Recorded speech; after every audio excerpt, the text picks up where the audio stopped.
గురూజీ 72 గంటల్లోనే ఫోన్ లోనే అద్భుతమైన జ్యోతిష్య పరిష్కారం చూపిస్తారు. నమ్మండి, నమ్మకపోండి, ఇది నిజం. శ్మశాన కాళి రుద్ర చౌడీదేవి ఆరాధకులు నంబర్ 1 వశీకరణ స్పెషలిస్ట్ గురూజీ.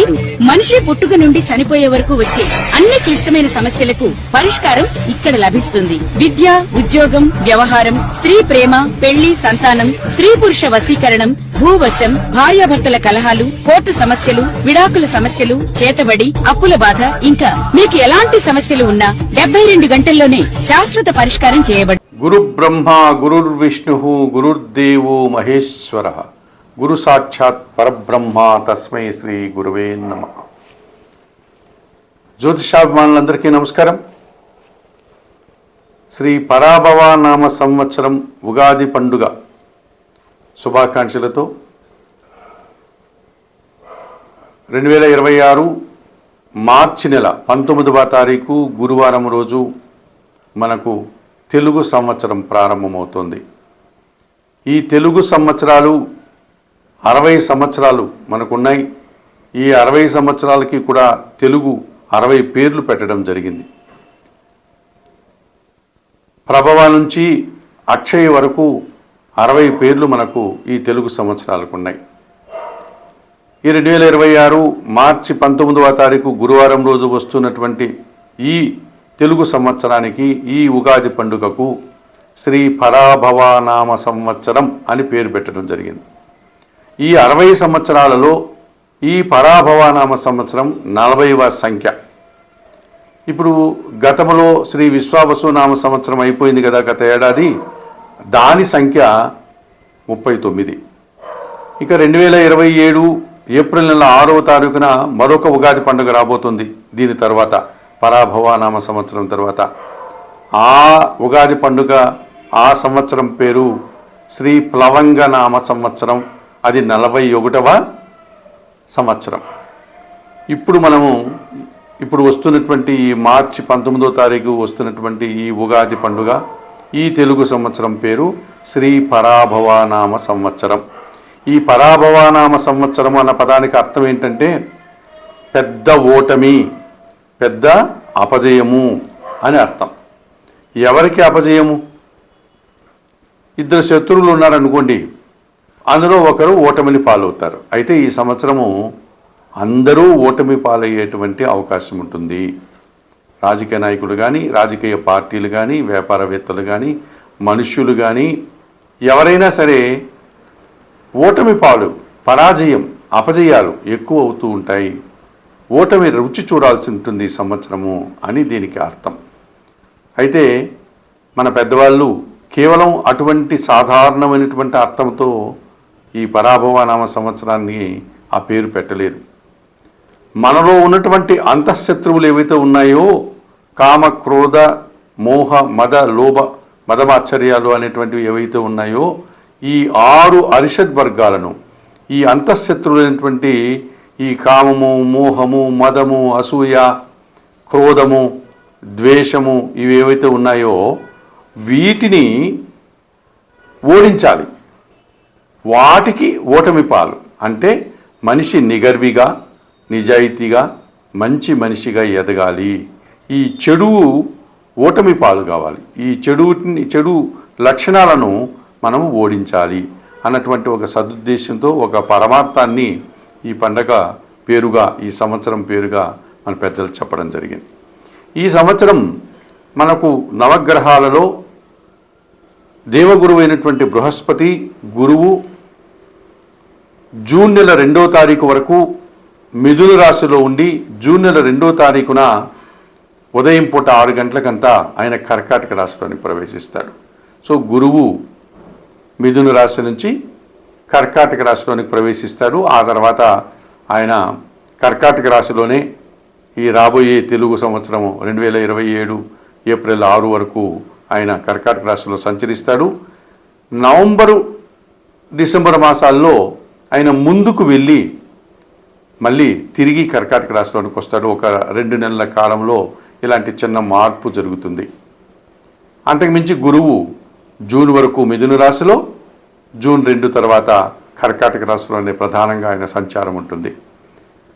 అలాగే శని భగవానుడు ఈ మకర కుంభరాశులకు అధిపతి అయినటువంటి శని భగవానుడు కర్మకారకుడు మీనరాశిలోనే ఈ సంవత్సరం అంతా ఉంటాడు. 2027 జూన్ వరకు ఆయన మీనరాశిలోనే సంచారం కొనసాగుతుంది. ఆయనలో కొత్తగా మార్పులు ఏమీ కనబడడం లేదు. ఇక కుంభరాశిలో ఉన్నటువంటి రాహువు, అలాగే సింహరాశిలో ఉన్నటువంటి కేతువు ఈ నూతన తెలుగు సంవత్సరం పరాభవనామ సంవత్సరంలో 2026 డిసెంబర్ 5 వరకు కుంభరాశిలో ఉన్నటువంటి ఈ రాహువు కుంభరాశిలో డిసెంబర్ 5 వరకు ఉండి డిసెంబర్ 5 తర్వాత ఆయన మకర రాశిలోనికి తిరోగమనం, ఆయన వెనుకకు ప్రయాణం చేస్తాడు. డిసెంబర్ 5 తర్వాత ఆయన ఈ సంవత్సరం అంతా కూడా మకర రాశిలోనే ఆయన సంచారం కొనసాగుతుంది.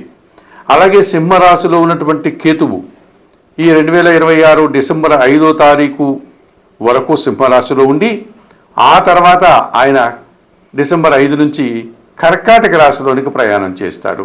ఆయన కూడా తిరోగామిగా వెనుకకు మరలి డిసెంబర్ 5 నుంచి కర్కాటక రాశిలోనే ఆయన సంచారం కొనసాగుతుంది. ఈ రకంగా గురువు మిథున రాశి నుంచి కర్కాటక రాశికి జూన్ 2న మారుతున్నాడు.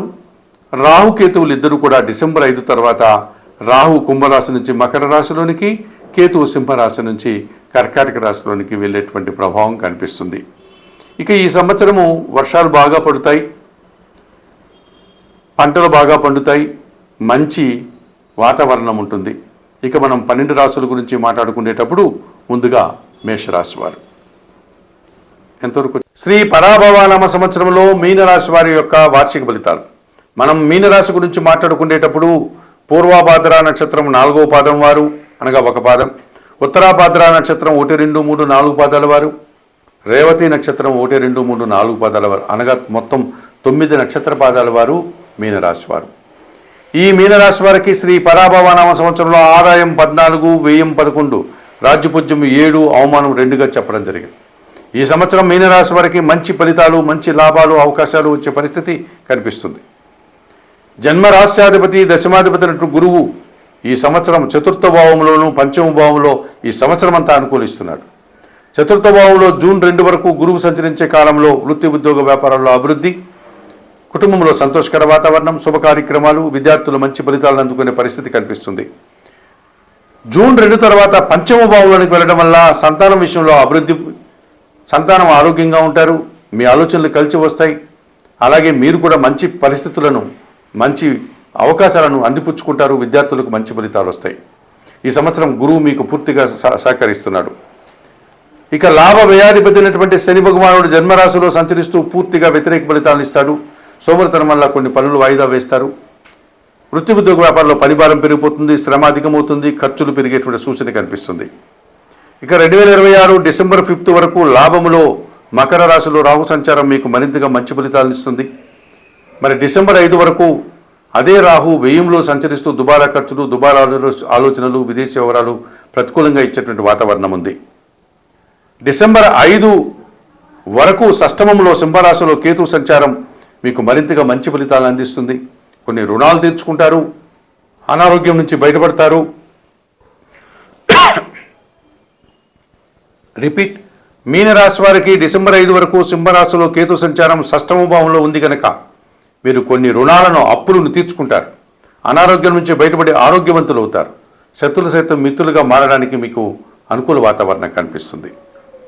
మరి 2026 మార్చి 19న ప్రారంభమయ్యేటువంటి ఈ ఉగాది పండుగ రోజు వచ్చేటువంటి శ్రీ పరాభవనామ సంవత్సరం, ఈ సంవత్సరం అంతా కూడా ద్వితీయ భాగ్యాధిపతి అయినటువంటి కుజుడు, ఈ కుజగ్రహం జూన్ 2 నుంచి కూడా ఆగస్టు 3 వరకు 45 రోజులు, నవంబర్ 13 నుంచి మార్చి 10వ తారీఖు వరకు 4 నెలల పాటు ఈయన పూర్తి సహకారాన్ని అందిస్తాడు.